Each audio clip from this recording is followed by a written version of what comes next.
All right, hey, so this is Neil, and I'm going to be going through a quick here, some tips on anatomy for drawing the female figure from your imagination. So for example, here's one that I draw from imagination here, and it's important to understand like where the muscles attach to and how the bones move and where the muscles are attached to on those bones so that you can figure out logically how the arm should look from different points of view, and that's what I'll show you how to do in this tutorial. And so yeah, this is Neil from masterpaintingnow.com, a top art instructor on Udemy with over 45,000 students now. Thank you all for those students who have joined up to my courses. I appreciate it. And also best-selling author for how to draw awesome figures. That's the name of the book on Amazon by Neil Fontaine. How to draw awesome figures. All right, let's get to it.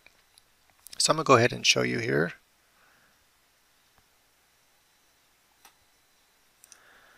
Right, so I found this is a much easier way to do tutorials, is actually just do a voiceover rather than, real-time tutorials are nice too, but I just found like this is a lot easier. So first thing I do is I just draw the measurements that I want for the figure, because the figure typically I follow the A-headed figure.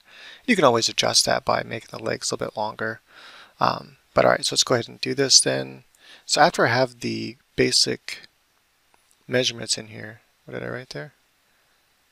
Oh yeah, important. So this is important that when you're drawing out your female figure, one of the important landmarks here is the space above the breast. A lot of people, they'll draw their breasts way too high. They'll draw them way up here. They don't actually draw up there. They actually connect. We'll show where the pectoral muscle connects to, and then you'll see where the fat tissues and stuff like that connect to for the breast. So this is like the sternum, and then part of the collarbone. So the pec mainly has 3 connection points. About half of the collarbone, the line across the sternum, a couple of the lower ribs right here, and then the humerus bone, a connection point, and it stretches across right there. Understanding those connection points will be very important later on. But anyway, so then you have the breast connecting way down here, like this. And then you have that pectoral muscle, which you actually see, and that's that crease, and I'll show that later on. But that means that you have this space above your breast where it's just pretty much flat.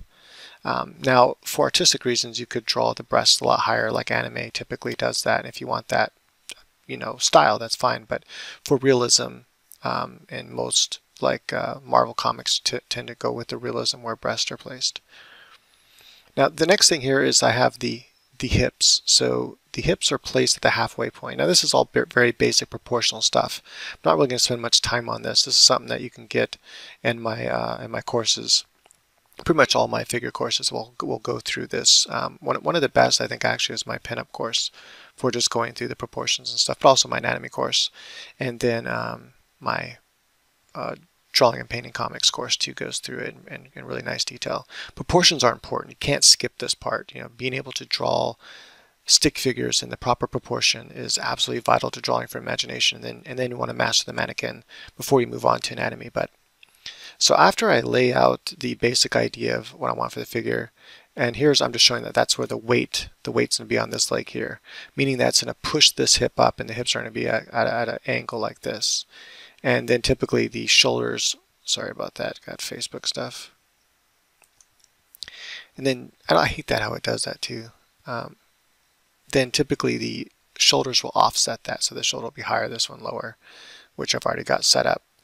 And after I have the basic idea drawn in here for the pose, I realize that there are some things I need to change. I need to bring this hip in more. It shouldn't stick out as far as this one because she's at a kind of like a 3-angle turn. So this hip should be more straight. And also I'm going to have that, hip rise. I'm going to bring the hip up here more and that whole rounded part of the belly here. I have this technique I've developed for when I'm drawing like cartoons and stuff. So I have this animation I've been working on, and in the animation I have this technique where I just kind of draw this where the panty lines would be. I just come right down and draw where the panty lines would be, and then I can draw the crotch area off of that, like with almost like the shape of the panties themselves, and that really helps drawing the figure from different angles. Alright, let's just go ahead and skip here where I fix all this up. Okay, there we go. So now I have it all fixed up, and so notice I kept a more straight line here, And I brought this hip out here more. This hip is not this high. I don't know why I drew it up here. It's actually down here a little bit more because they're at an angle here. And so keep these landmarks in mind. What I'm about to show you right now is really, really important anatomy to understand when drawing the figure from imagination and from different points of view. I also noticed I had the head a little bit too small. Typically when I do that very, very quickly like I did, the head will come out a little bit too small and I have to readjust it. It's not a big deal, it's just a starting point. If you measure it like, with a ruler or something like that, or something that gives you exact dimensions, or you can even have like a file saved that has the exact dimensions, proportions divided, then you won't ever have that problem. But I just always adjust it, it's not a big deal. So you have your hip bone here, and the hip bone actually sticks out, and this gives you that kind of the iliac crest. And now this is going behind the figure. Well, all we're going to see is this part right here, and that's going to stick out a little bit. Depending on how skinny the person is, you'll have that bone sticking out. And then also on this side, but it's not going to be this far out. It's going to be more like right about here. It's going to follow this panning line coming up, and then the iliac crest will be right here. You'll see it sticking out. I just typically draw it like this, so I know that's the shape I'm going for. Then off of your hip bone, you have your femur bone. And the femur bone comes down here and it pushes on the sides of your legs, of your thighs, right at your crotch line. So if you feel right at your crotch line and push your hip out to one side, like all your weight, and push out to one side, you can actually feel this bone pushing against your leg right here and sticking out. That's the widest part of the female body, not the hips here. Right? So the hips are about the same wide as the rib cage, but the widest part is right at the crotch line. Important landmark to remember. Alright, so what I basically just drew in here really fast was the rib cage. I'm showing that it's turned in 3/4, so you'll see some of the side of the rib cage here, and therefore we're seeing some of the side of the figure. And then the breasts are going to fit into this area here. This is a common mistake I see when people are drawing from 3/4 views. They don't realize how much little space, excuse me, how much little space that the breasts actually take up. Especially in 3/4 view, they take up very little space because you're seeing this breast pretty much from the front view, but this one you're seeing from a side view, and you're not seeing a whole lot of the breast, and so they take up only this small portion. So basically, draw your rib cage and from 3/4 view, and just know that this is this side plane, and the breast is only going to maybe come out, depending on how big they are and how much they're flopping to the side, are only going to come out a little bit into that side plane. They're not going to come way out here. And I notice that people will draw breasts way out here like this, and then this breast will look normal, and that's not how breasts are. So just keep in mind they only take up this little space. Notice also I still have this space right here left blank. The breasts aren't coming way up here. They're down here, and that's because this is that flat plane. And we'll discover why that is in a little bit here. I probably could have just left this playing in real time while talking. And so then your femur bone comes down and it connects and it makes part of the top of your knee. And then you have what people call the kneecap that fits on top of it, like basically on top of the two bones. The two bones come together like this, and you have a kneecap, little round bone that sits on top there, connected by cartilage and stuff. Alright, so it's almost like a piece of armor. Alright, so here, the collarbone. This is an important landmark. If the person is thin enough, you will see this protruding out when their shoulders are up a certain way. That collarbone, when it's up right here, so she has her arm shoulders kind of coming up, which causes that collarbone to stick up. Notice I drew the collarbone going straight up like this. And that causes the part where the collarbone connects right here. And the collarbone is like a V shape, like that. So it, so if you look at it from the top view, it goes like this, and it goes and extends around to the back side. Now the collarbone that's actually your shoulder blade, but the shoulder blade and collarbone connect together and make this kind of like horseshoe or U shape right here when viewed from the top view. That's an important thing to understand as well. And then let's go ahead and look at some more landmarks here. I just showed that there's a bone sticking out here. So you have a bone that sticks out right here. Right, you have two bones on each side of your elbow. You have the elbow, and then you have the two bones right here on each side. I go into that in my anatomy course in great detail, but just know that this one right here on the inside almost always sticks out. And so I show that bone right there sticking out, and then also I can show it right here, and this muscle usually overlaps it right here. So I'm showing that line of the muscle coming through, and that's the muscle that connects right about here, and then comes, I don't know if you can see this, but probably can't. No, sorry. Try and make sure you can see it on the thing. Here we go. Connects right here, and then comes out like this and connects to your thumb. And I think that's your coral brachialis, some shit like that. I always forget the names of everything. I just know what they look like and where they connect. Which is different from your brachialis, which is between your bicep and your tricep, and it just goes right here. Boom, it's like a little muscle. It's usually have to be really, really defined to see that muscle. Alright, so just showing some more anatomy here. Now this is important. So the order is that you have your biceps connect first underneath everything, and your bicep kind of comes up and connects underneath here to the ball side of your humerus bone. So it connects up into here underneath your deltoid and also goes underneath the pec muscle. Then next is your pec muscle, and like I said, it connects here to the sternum. I'll show this again a little bit. Connects to the sternum, half of the collarbone, and then a little insertion point here and about the upper midpoint of the humerus bone. And so it stretches across right here. So there's no connection all right here. It's only connected here, here, and then right there. And that's what allows your pec muscle to stretch as you reach up and stuff like that, because where it's connected, just remember it's connected here on your humerus bone. So when you stretch your arm up like this, then the pec muscle has to stretch from the collarbone connection point here and the connection point down here in your ribs. It has to connect and stretch all the way up here like that and connect to you. So anyway, it's stretching a lot when you do that. It's actually a good way to stretch your pec muscles, just going like that, because it stretches that pec muscle. And then your deltoid, it connects to the other half of your collarbone, and then it continues to connect all the way around to the back side of your scapula. So it connects all like this, like a horseshoe. And then it has an insertion point also right here around the same part as the pec muscle. It goes over your pec muscle. This is important right here, this section right here, that it goes over your pec muscle. So when you lift your arm up, your deltoid right here is actually right, that makes a line like that because it's going over your bicep and over your pec muscle. Your pec muscle kind of just it looks like your pec muscle just like forms into one muscle with your deltoid, especially when you lift your arm up like that. Alright, so continuing on here. So that's actually was incorrect. I don't know why I even drew that. Now I spelt it as pec, but it's actually just spelled P-E-C. It's not really a muscle, it's just short for pectoral, and pectoral doesn't have a K in it, so it makes sense that you just spell it P-E-C. But it just doesn't look right when you just spell it like that. Like, what is that? But if you're talking about anatomy, people will understand what it is. So I just show here that the pec connects to the humerus bone.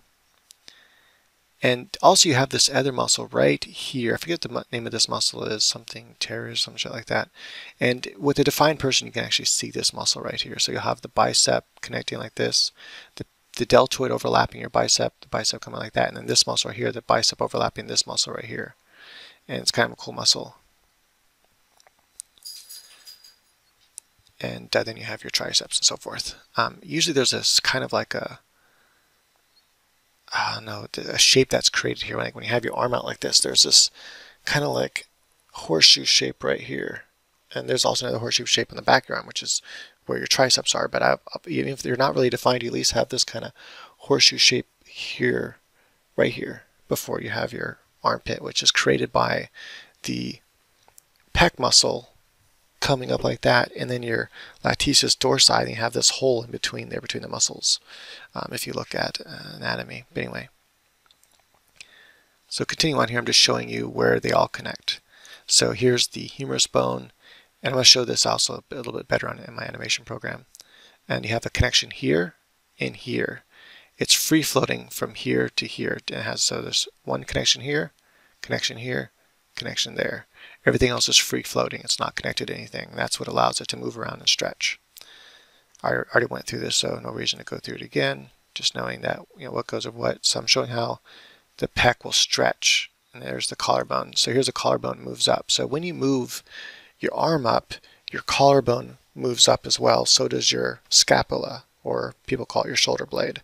So your shoulder blade rises up as well when your arm goes up, and so does the collarbone. And it kind of goes up and back this way because it's connected. It's right here. So when it goes up like that, it kind of goes back away from your view, and the deltoid is actually going to cover it. Yeah, it's going to meaning it's going to be, if you're looking at me, my deltoid muscle right here is blocking my collarbone, which is actually right there. You can actually kind of see a little indent that's created right now. I don't know if you can see that, but there's an indent that's created right there when you lift your arm up. And yeah, not so defined anymore, so kind of hard to see it.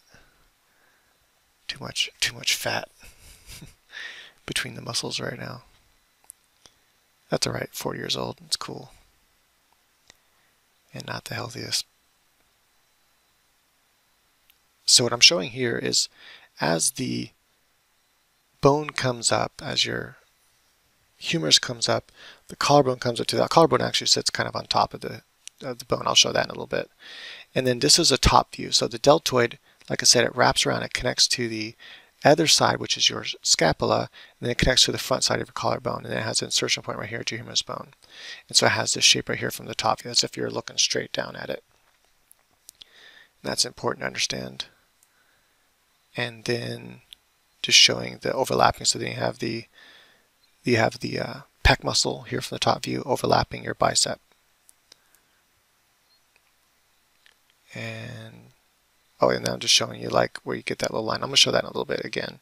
So there's really no point in drawing all that because I show it better. Now here what I'm showing is not here. So I'm showing that this is the widest point and not here. It's just really important to understand and memorize. And it kind of like gives you this oh, also this is just a quick little anatomy thing I wanted to show right here. You have your shin bone like this. If you actually feel your own shin, the bone, it actually comes all the way out on this side. Just remember, the edge of your shin bone, the blade part, is on the inside of your leg. So just remember the inside, the big toe side. So, and it connects from the inside to inside. It doesn't go from the outside to inside. I notice a lot of people get this line wrong. If you want to draw this line at all as a definition point on the leg, just remember it starts from the inside of the knee, has a bow curve to it, and connects to the inside of the ankle. The inside ankle by the big toe. And this is same on this side as well. So just keep that in mind. That's super important to understand. And I see people get that wrong all the time. Also the angle right here, I notice a lot of people don't include this angle when they draw the calves.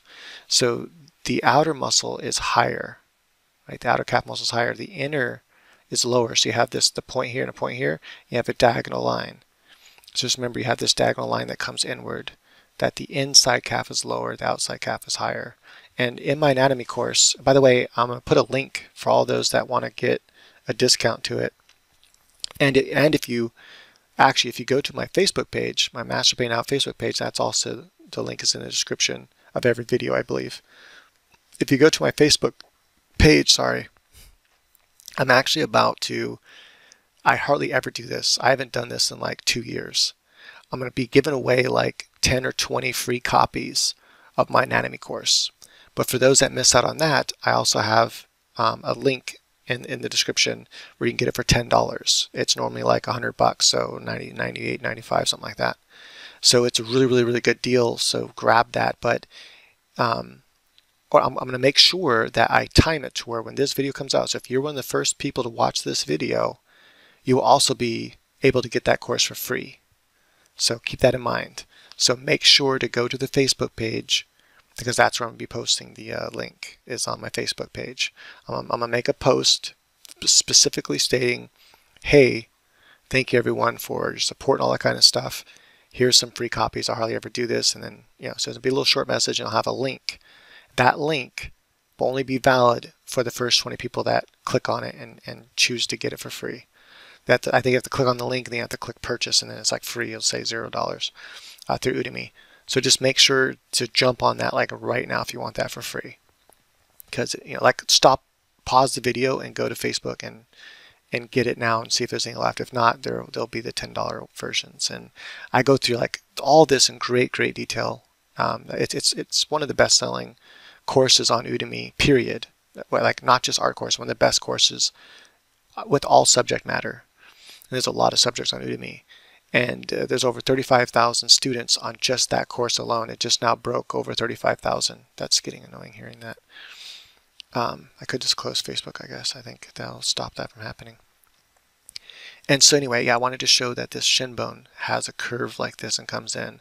And that allows you to see the calf bone like this. And comic artists use this a lot to their advantage and make a really cool look out of their figures doing that. Let's go ahead and continue on here for a second. So this is the shape I start with. It's almost like a peanut shape. And I noticed that this shape really helps me when I'm animating. And it's something I picked up from animation. It's one of the things you learn is how to draw. One of the first things you learn in animation is, besides the bouncing ball and the pendulum and stuff, is the flour sack. And the flour sack kind of looks like this when you turn it into a female form. But it really helps you understand it. And then also, using this kind of peanut shape, you'll notice animators use this a lot as their main thing they draw for their cartoon characters and stuff, because it really helps you get what you want down. And I want to show you something real quick. This is important. So how beneficial that shape is. But let me go ahead and go through this real quick. I wanted to show that this space right here. Just remember there's that space. Always remember there's a space here. So when you're drawing the figure for imagination, just remember you have this space here. So when you're drawing one of your characters or whatever, put that space there. Now if you feel like, you know what, I want the breast to be higher because it's a stylized thing, you can always raise the breast up, but just remember that there is space there. Even for anime character, there's some space there. It doesn't come all the way up to the collarbones. And that's important. And so notice that on top of this shape here, I kind of put this bikini shape right into it. And then I have, if you look right here, there's this kind of shape that's created, looks like this. Boom, boom, boom, like that. So it's almost like a skirt or something. And that shape is really important to connect to this peanut shape for female figures because that's the widest part. And it just helps you get that widest part really easy. Then I'm just showing where the femur bones come off and come down and create your kneecap, with the upper part of your kneecap. And there's different parts of the bones that stick out on the inside and the outside. Mainly on this inside you have a bone that sticks out right here, or part of the bone protrudes out of your muscle on the inside there, and you can actually see that really well most of the time. Hip bone, femur bone, just showing that the femur bone sticks out and that's the widest part. Just stressing that. Then you have this serratus muscle right here that comes like this, and it goes like that. So it starts up here, has this kind of S curve to it, and then it connects to the inside. Can't remember exactly the insertion point right now off the top of my head. I just know it connects somewhere right in here on the inside of the knee. Understanding that line is really important from different angles. So like if the leg is, like here's the legs from the front view, it would look like that. But what if you have a kind of a turn? Just remember that muscle's still there, and that's why I show it right here. See? So even though this leg is straight, I can see it's being covered though by the other leg. This leg is turned toward us, like in. Notice the kneecap is facing in toward us, but I still draw that muscle there, and I'm showing it disappear on the other side of the leg, and that's how I get that proper muscle shape. And then you're not going to see that. You're going to see this part right here. This muscle sticks out here. You have another muscle that goes out right here like this, but that's how you get that shape like that. It's almost like an M shape oftentimes to the inside of the leg. It's caused by this muscle right here and this muscle here. And these muscles, there's a bunch of muscles here, and these ones go underneath this muscle. Understand that relationship will really help you draw your legs properly. It's a really good landmark to understand and know when you're drawing from different angles from your mind. And notice how I have the breast connecting below this line here. That's important too, because it gets flat up here. Even on a female, this is all flat. There's no like boob sticking out up here unless they have like some weird implant that wasn't done correctly or something, never settled down, and so it's still way up here for some reason. Or it's brand new, someone that just got their breast implants are going to have that protruding out right here, which is not normal. Anyway, so then it comes down. Notice it sticks out. The breast laid down. They fall out. I have a few different tutorials teaching how to draw breast. I might come out with a new one. Teach some new stuff maybe. So that's the basic shape of the female figure. So I'd start with that kind of like peanut shape. Then I kind of add this like underwear into there, and then I know that it has this shape right here, and then I just follow that through with this big curve right here, boom, like that, and that goes to the knees. And then just make sure you're keeping it all in proportion, and then bam, you have your figure. All right, let's go to some important parts here, just showing once again the connection points here. So here you have the connection point here, again connecting to half of the collarbone. That's where the pec is actually attached. It's attached to the collarbone where it doesn't disconnect. It's not free floating. It's a solid connection there. And then it connects down the sternum, and it connects to the part of these, I think it's like the 6th and 7th rib right here. Then it comes, all this right here, this whole line and this line here, all free floating. This is not connecting anything, that's not connecting. It's just that part of the pec. You can actually grab your muscle right here underneath your pec muscle, and you can actually lift it up because there's nothing connected. It's just free floating. And also this top part here, once you get outside of this part here, that top part coming down is also free floating. You can't really feel that so much. That's important to understand for the stretch. So you get that line because it's going to fall wherever the arm goes, and I'll show that. And then you have the fatty tissue, which connects to or the breast, which actually connects as cartilage to and other tissues, tendons, and so I think it's mostly cartilage and maybe it's tendons. Anyway, a bunch of different, and another thing starts with L. Bunch of different materials that connect to the muscle that look more whitish in color, and they're all connected to this muscle right here. And then off of that, you have all your fat cells and your fat tissue that feels inside of the skin, and then that weighs your breast down. That causes it to pull off to the side. Remember, your rib cage is rounded, right? You're not a flat. The breasts don't sit on a flat wall. They're sitting on a rounded wall. That's important to understand. And so because of that, take like balloons. If you're a guy especially, take balloons, fill them up to a good size, and then two balloons, and hold both balloons by that center point. You can even tie a string around that center point of both balloons. That is the part you tie the balloon on. Tie a string around that part, and then put the string around your neck so the balloons are sitting right here. And then notice that they kind of pull off to the side like this. Why? Because you have a rib cage that's shaped like this. Now your pec's kind of get in the way, but so basically think of it as a cylinder. Water balloons sitting on a cylinder, so they're going to kind of fall out to the side. And you can look at a bunch of, you go to live model classes and observe this from different angles. That is, move around the class, observe the live model from different angles, or have some, if you have a lover that will help you out, observe it from different angles to see this is true. If you're a female yourself, just look in the mirror and observe from different angles, or put your camera on record and then bend down and show from different angles what you can see, how the breasts kind of lay out to the side. Even for a very young person that still has very, very strong taut skin, it's still going to pull out to the side a little bit just because of the natural shape of the rib cage. And I'm just showing, anyway, it's just breast. What I typed there is a breast and the fat tissue, what I just said basically. Not typed, but wrote. Now the deltoid is fitting overlaps, and I changed that to pec with PEC. I erased the K a little bit here. Oh wait, actually I think did I show something else? Oh yeah, okay. This was something I got bored, so literally I did this as a 1, 2, 3, 4, 5, 6 frame animation. I'm extending the timing here, 2 frames, and then this is a 3 frame. That's just spacing. And anyway, so I was just bored, and so I just animated this really fast. Like while I was recording this, I just pushed pause. So as I was recording the information for this video, I got bored, and I was like, you know what, I'm going to draw some boobs bouncing really quick. Just a basic idea of how boobs animate. I was actually going to talk about how to do that, but maybe I'll save that for a different video. How to animate breast from different angles and stuff. Animation is really fun. I like them to think. I don't like to look at references and stuff. I like to figure the mechanics out. That's the fun part to me. And I'm going to show you something with that here in a second. So here's a quick animation I did. Just 3 frames. Not an animation, it's just 3 frames I drew. So you can see the mechanics of it. So you notice how when the humerus bone raises up, the collarbone raises up too. Now there's 2 different ways you can do that. You can literally just raise your humerus bone like this without raising your collarbone. So I can keep my collarbone straight like that, for at least up to here.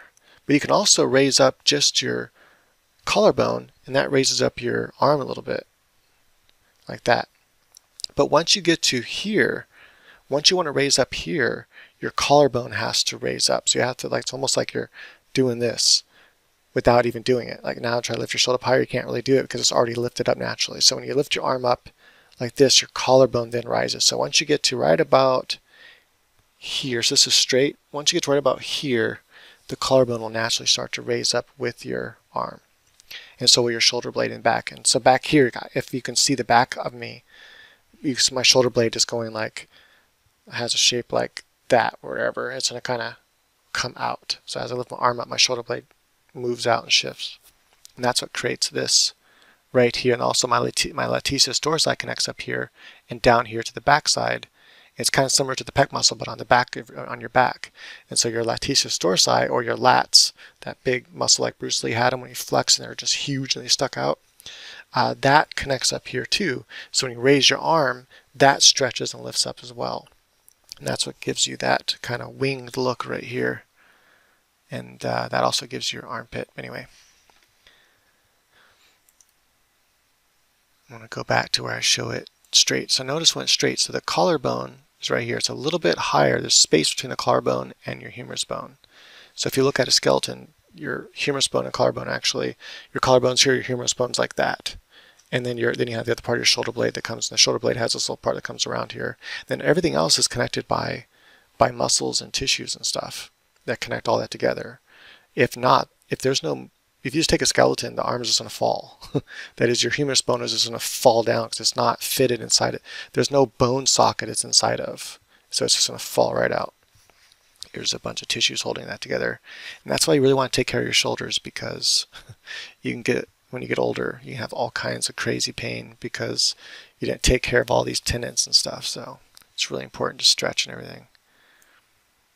And then when it's down, notice the collarbone also comes down, but it's still seated above the humerus bone. And so notice here the pec muscle is not stretched. I drew the pec muscle in red.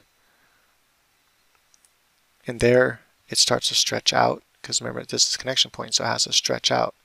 And usually there's a slight curve here, especially a female pec. I would curve this line in. And then finally from that top position, look how much it stretches. It stretches way up there. And I would also curve this to a thinner. It gets thinner. I would make that a little bit thinner. I just want to really show so you can see it. And then the deltoid, notice when it comes up like this, it's wrapping around it connects to the side of your arm. So just remember that the deltoid, its connection insertion point is on the side of your arm. So when you lift your arm up like this, the side of my arm is facing away from you, the viewer. So my deltoid has to come all the way back to the back side over here. So I have to draw that line going all the way back here and disappearing. And that's this line right here. It's going all the way back and disappearing right there. And now I'm just drawing over each part. I'm showing this piece of skin between each one. That's the pec to the deltoid. And then you have your breast fat that sits in front of it. And that's what gives you this little line right here. You ever wonder, like, why do people draw that? You have the breast here, then you have this little line coming off. Like, so if you draw the breast, you'll have a little line right here, and then the rest of the arm. The reason why you draw that is because of that pec muscle, because the breasts are connected to your pec muscle. So a female has the same pec muscle as a man. Matter of fact, the anatomy of a male and female are so identical. There's very little differences between the two, anatomically between the two figures, even though they look very different. When you look at them, the anatomical differences are very, very little. So we have the same pec muscles and everything like that. Just they have the breasts that sit on top of that pec muscle with a lot of fatty tissue, which hangs down. But you still have that same pec muscle that comes up that goes underneath your deltoid, and so that you need to draw that little line right there. It's an important landmark to understand. And then here I'm showing that same connection, but it's getting wider. And then finally, when the arm's all the way up, I'm showing it again that it's still there. You still have that. It's not let me do it anyway. It's that part right here, that space. Or I'm just kind of showing that space. That's important to still understand that that space is still there. And that's what gives you right here. See that line right there? You have the breast and you have the line coming off. And that's an important landmark to understand. And then here I'm just showing the underside. So when you lift your arm up, you also see that back side of your latissimus dorsi and stuff. And then sometimes you'll see another muscle in here as well if they're defined enough, as I showed in the other image. And then I did want to show you something really fast here, as I said. before we end this video. So here's a dance cycle that I've been working on in TV Paint. And I'm going to turn off this other layer. This is my sketch layer. We'll turn off this as well real quick. Just going to play part of this really fast. So I haven't finished doing the final lines yet. I finished the actual animation as a sketch. And you can see how much more cleaner it is. I'll go ahead and, anyway, I'm not going to go through all that right now. But anyway, you can see the, and this is animation here. You can see the under, it's not nearly as smooth. Like it's, even the hair is like wobbly and stuff. I end up fixing all that with the final lines, as you can see here. But what's important I want to talk about really fast is when doing this animation, I'm drawing this shape right here a lot, that kind of same peanut shape. And right there, see that? Just boom, right there.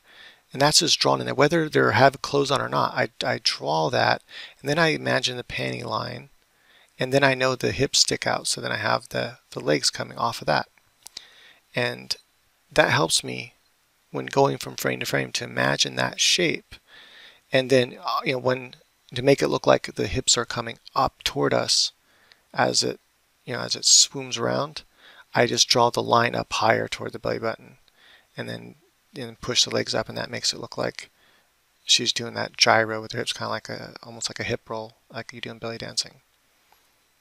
And yeah, so all this, there's so much stuff I have to, from my imagination, understand mechanically, from an anatomical point of view, which I've, everything that I know about anatomy, how it works, I put into my anatomy course. So my anatomy course teaches all the stuff that's in my head that I access, that I've memorized, and if you just memorize the insertion points, you don't have to memorize what does the arm look like this. You don't have to memorize that. I mean, it's good to look at it and understand, but you don't have to memorize that.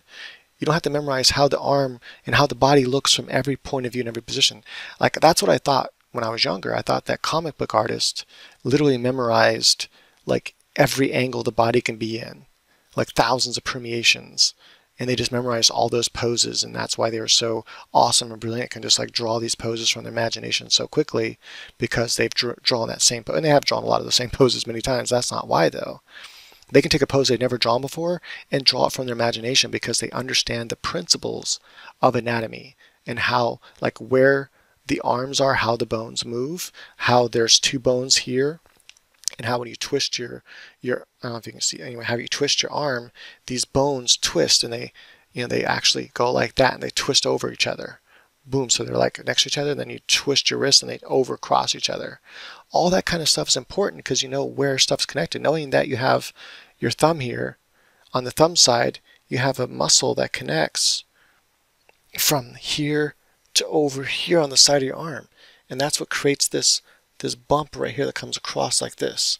So when you're drawing the arm, you have that bump right there. It's important what causes that bump. And you'll know by how the arm is. Like if I'm like this, I know I'm going to have this bump right here because that muscle has to come from here to over here to the inside of my thumb. And so I know I'm going to have this bump. I don't know if you can see that. I know I'm going to have this bump muscle right here. You see that? I don't know if you can see that muscle. Anyway, you look at yourself, you can see the muscle right here. It comes out like this. And then this part right here is flex. It's just bone. I know this is all just bone right here. And that's not stuff you memorize from all these different angles. Yeah, it does help to draw from life and draw from reference those different angles to understand certain things. But the logic of it, you just think about the logic of it. So when I want to draw an arm like this, up like this, I don't need a reference. I can just think about the logic of it. I know that the deltoid inserts on this side of the arm. So when the arm's up like this, the side of my arm is turned away from me because I'm seeing the inside of the arm. So I know the other side of the arm is turned away from me, away from the view, away from the paper. So I need to draw my deltoid coming up and connecting over here. So I know I'm going to have this line coming like this. I know the deltoid is, or the pec muscle is stretching up here and underneath the deltoid. So that's why it looks like it's all just one muscle mass. The deltoid just looks like it flows right into your pectoral muscle as one big shape. And so because I understand that, I know that when I draw, I need to draw that shape like that. And then I know that the bicep inserts underneath the pectoral muscle. And then you have some of your tricep and things like that. So understanding all that, I can draw the arm from different angles and have the proper anatomy. So her deltoid, I know that right here, her deltoid, her collarbone is coming up, so I have that shape. And I know her deltoid comes down like this. It has a shape to it. I don't just draw this as one shape. I have the deltoid and then I have the bicep. Even though it's just an outline, I wouldn't know that outline shape if I didn't understand I wouldn't know to do this. You know, from certain angles, it changes, the shape changes. And I wouldn't know what those shapes are, what the contours of the legs are, for example, knowing that this muscle here is lower than up here. So notice the widest part is here and the widest part here, so it has this angle. And understanding that angle, understanding how the knees work, you know, like when you move your knee out to the side, I can only get these shapes right because I understand the anatomy. And so, believe it or not, when I feel rusty, I go back to my own course and I just do my exercises. I go through my own exercises I invented. In fact, those exercises that I invented for the anatomy course, it's Anatomy for Figure Drawing, Master Human Figure. That's the name of the course. And the exercises that I developed for that course, the exercises that I have you go through and to do, are the same exercises I developed for my own self, so I can learn and understand the human figure and be able to draw the human figure from my imagination. Because I was always a dream of mine to be able to draw the human figure from my imagination, and I thought it'd be impossible. I remember seeing one of my buddies this is a long time ago when I was homeless. I was about 20 years old, and I was homeless by choice. Long story, but anyway, it's crazy how much life changes in just a few years even. But you know, now I got a 370Z, and so this years and years later, it's 20 years later, but still, life changed quite quickly, anyways. But it's crazy how fast life can change sometimes. Anyway, so my point is that I would watch him in his sketchbook, so I knew this was from his head, and here he was just designing these characters for comic books. He would just sit there on a bench and just start drawing, and I'm like, "What are you looking at?" He's like, "Nothing." I'm like, "How did you just draw? Like, you draw this really cool figure with a jacket and the coat, and you know, all this from his imagination." That's another thing, is understanding clothes. You can break down any subject matter the way I break down anatomy, and I also break down clothes in the same way, in a very logical kind of way, understanding the mechanics of the clothes and how they're connected, how they work, and that once you understand how and why they work, then you can imagine, okay, if the arm is like this and the coat's open, how the coat should look, or how the wrinkles should fall when the arm's up with the t-shirt versus down. Understanding a t-shirt has this part where the sleeve is sewed on all the way around right here, and you can see the seam right there. Understanding that's where right here, that's where the wrinkles are going to happen. I don't know if you can even see right there, but that's important. And anyway, so he understood all this. He studied all this, and so he sit there and draw from his imagination. And I didn't understand how someone can do that, because I didn't realize that you just learn the logic of everything, like how the bones move, where the muscles are attached to those bones. And by understanding all that, you can logically figure out pretty much anything about the human figure. And so that's why he would be able to sit there and sketch out a new pose, and all the clothes and stuff on it was really cool. And so here, the skirt actually took me a while to work out the animation of the skirt, because I needed to think about, like, how would this work. I didn't look at anything for the skirt, no sort of references or anything. I just figured it out mechanically in my head. I just thought, okay, I know how drapery works, I understand how cloth works, I know her hips are gyrating, so I thought about a hula hoop. So I thought about the bottom of the skirt like a hula hoop. And so first I literally just drew a ring like a hula hoop going around her, and then after I had that figured out, then I added an angle to that ring, so it would come down like that when her butt's away from us, it was down, and then when her hips come toward us, the hula hoop ring comes up, and therefore, you know, flies up, and you can see some of her panties, and then comes back down again like that, because it's such a short skirt. And then I added the wave. See the wave going across? Boom. So I added that wave. So now I took that just hard line and I added a wave going from one side to the other side, and the wave's going around, and it's continuing around the back side, or you just can't see it because it's behind her. But anyway, so if you notice that shape, that pear shape, or the peanut shape right here, sorry, this peanut shape right here, and notice I bend it in here because I know this side of her body's being bent, because all her weight is coming up on this leg, and so it's bending right here, bam, it's pushing in, and her bone is sticking out. So right here there's an angle, And this femur bone is sticking out the furthest right here. It's really pushing. This one's coming down an angle. This one's really pushing out. And that's the widest part of the figure. So I draw this shape in first, and then I draw my legs coming off of that. And I have the panty shape, and I draw legs coming off of that. And notice how, like, how do you know what the leg looks like? Notice this is kind of the inner side view. Notice the shape of the leg here is different than here. And I know that because the serratus muscle, right? So the serratus muscle comes right here, and it comes out like that, right? So that's how I have this. That's how I have this shape right here come into the knee. And so I know I have this shape here, and then this is just the front side view of the outside of the leg, which is kind of just a curve. And you can see that on my anatomy course why that is, because you know what muscles are lying underneath here, and then the fatty tissue. On this side, I know that on the inside of the leg, you have this kind of almost like a triangle shape set of muscles right here that come on the inside right here like this. Boom, like that. The serratus muscle I know comes like this and comes up to the side up there like that and comes down here, but we're seeing a lot of the side of it here. So when you look at the leg from the side view, it's actually thicker than the front view for most legs.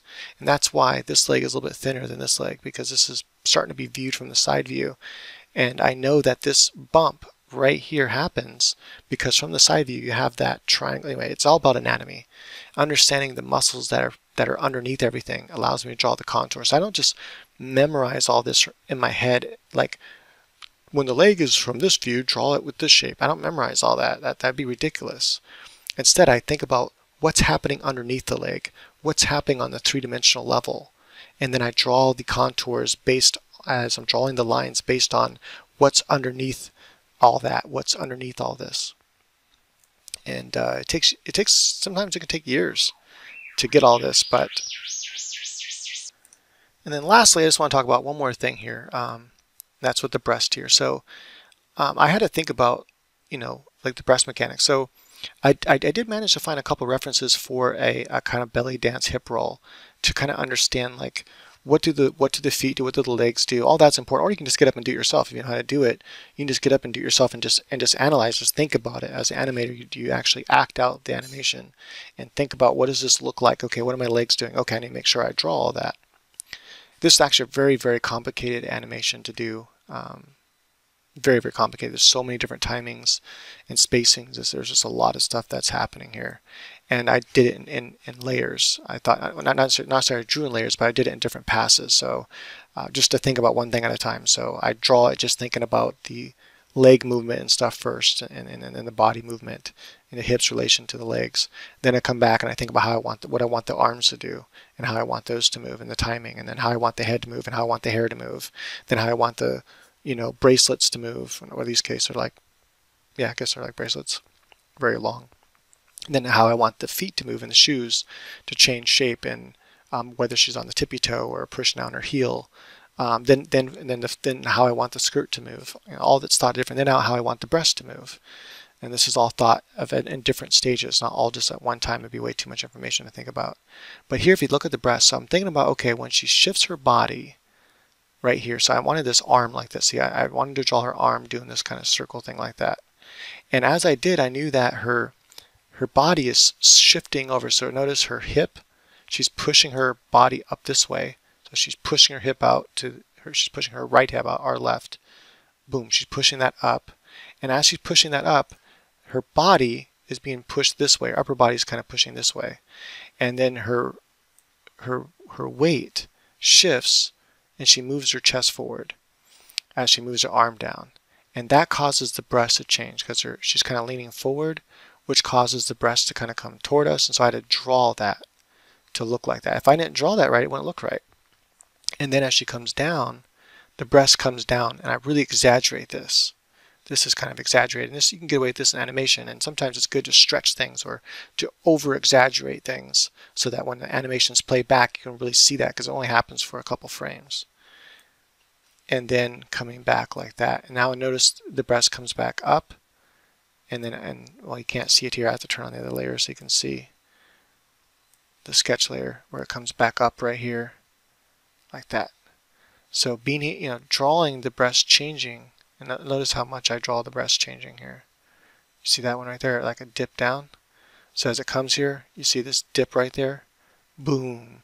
because her body weight is going that direction. So when it's going that direction, I draw the breast, boom, like that, because breasts are like kind of like a water balloon. And as she moves this way, the breasts come like that, and when she stops, the breasts continue to go and then come back up anyway. It's all this kind of stuff you got to think about. And that's more mechanics of bodily motion than it is anatomy. I mean, yeah, you have to have the anatomy right, but how the breasts move, how the butt moves, you know, things that jiggle, fat that jiggles. If you have a larger person and they have a lot of fat around their belly, how does that fat move with their body? You know, there's this lag time where if they go like this and move this way, the belly kind of lags behind. So their body's already going this way, but their belly's still catching up, and then it starts going that way. And then when they stop, the belly continues to go, and then it settles. And I think about all that kind of stuff with the breast. So I have the breast going, and she's already going up, but the breast stays down for a frame, and then she goes up, and then it comes. And I'll go ahead and play that again so you can see. It's kind of hard to see that. So even though it's so subtle, but you can feel the breast moving right. And if you really pay attention, watch what happens right here. Bam, see it dip down? I'll say bam when it dips down. Bam. It's a very subtle thing, but when you really pay attention, you can kind of see it. And then notice when an arm rolls around, see that breast right here fall, and bam, like there. It happens so quickly, but it's those little subtle things that really, really change everything. So, all right, that's pretty much it. It's a long video. Actually, I was going to make it a very, very short video, but I think that all this stuff is important to understand it and know. And yeah, you can go out there and get a 5-minute video, but you're not going to learn anything. That's why art books are, you know, there's sometimes pages describing just one mechanic, because you have to understand all the information. And if you just like skim through an art book and don't read it, you're not really going to learn anything. It's really important to read what, you know, they spent years figuring this stuff out, and it's important to understand it. So hopefully you've learned something from this. If you have, please leave a comment, and that'd be awesome. And if you have any questions at all, leave the question in the comment there. That'd be great. And then, like I said, go run and get that course for free while it's, hopefully there's still some left. Most likely there's not, but if you waited till now, they're probably all gone. But if you waited all the way till the end of the video, they're probably all gone. You should have, right when I said they were there, you should have went and grabbed it. But anyway, so go grab your free copy. If not, then there'll still be copies left for the $10 price. Well, there should be. I put a good amount of them. So, but if those sell out, I'm sorry, but they shouldn't sell out. You should be all right. Okay, that's it. Thank you very much for watching. I appreciate it. Keep on practicing. Got to practice, practice, practice. And one day, if you do the exercises in my course, I guarantee you, if you do all the exercises in my course and follow the course as I outline it, and you do all the exercises, you know, several times, you will get to the point where you can draw the human figure from imagination and have it look good. So that's that. Okay. Until next time.